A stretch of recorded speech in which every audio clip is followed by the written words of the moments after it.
कर्नाटक की सिद्धारमैया सरकार ने राष्ट्रीय स्वयंसेवक संघ के कार्यक्रमों, शाखा सम्मेलनों पर कर्नाटक में प्रतिबंध लगा दिया था। कर्नाटक सरकार ने कहा कि कर्नाटक में अब आरएसएस कोई शाखा सम्मेलन कार्यक्रम नहीं कर सकती है।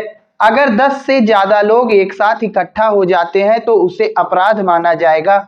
सिद्धारमैया सरकार ने राष्ट्रीय स्वयंसेवक संघ पर प्रतिबंध तो लगा दिया, लेकिन अब हाई कोर्ट ने बुरी तरीके से सिद्धारमैया सरकार को फटकार लगाने का काम किया है।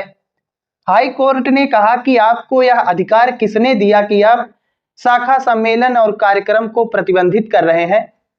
कार्यक्रम सम्मेलन करने की आजादी तो संविधान देता है। संविधान का उल्लंघन करने का अधिकार आपको किसने दिया। कोई शाखा सम्मेलन कार्यक्रम नहीं करेगा, यह कहने वाले तुम होते कौन हो। आइए देख लेते हैं क्या है पूरी खबर। दरअसल मल्लिकार्जुन खड़गे के पुत्र और कर्नाटक सरकार में मंत्री प्रियांक खड़गे ने मुख्यमंत्री सिद्धारमैया को पत्र लिखकर कहा था कि राज्य में आरएसएस की गतिविधियों पर रोक लगाने की जरूरत है। राष्ट्रीय स्वयंसेवक संघ के लोग पूरी तरीके से समाज को बांटने का काम कर रहे हैं, समाज में हिंसा को बढ़ावा देते हैं, जबरदस्ती सनातन धर्म को लागू करना चाहते हैं। तो ऐसी स्थिति में कर्नाटक में राष्ट्रीय स्वयंसेवक संघ आरएसएस की गतिविधियों पर रोक लगाना चाहिए। उसके कुछ ही दिन बाद देखा गया कि सिद्धारमैया सरकार ने आदेश पारित करते हुए कहा कि कर्नाटक में आरएसएस अब कोई शाखा सम्मेलन या कार्यक्रम नहीं कर सकती है।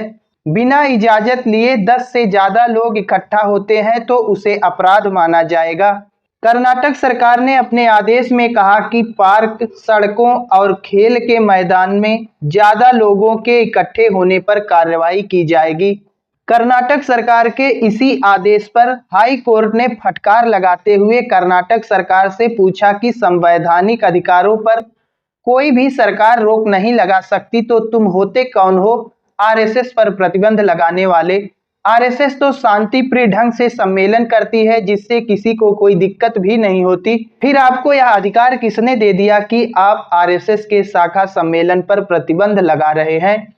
हाई कोर्ट ने कहा कि संविधान के अनुच्छेद 19(1)(a), 19(1)(b) के तहत दिए गए अधिकारों पर सरकार रोक नहीं लगा सकती।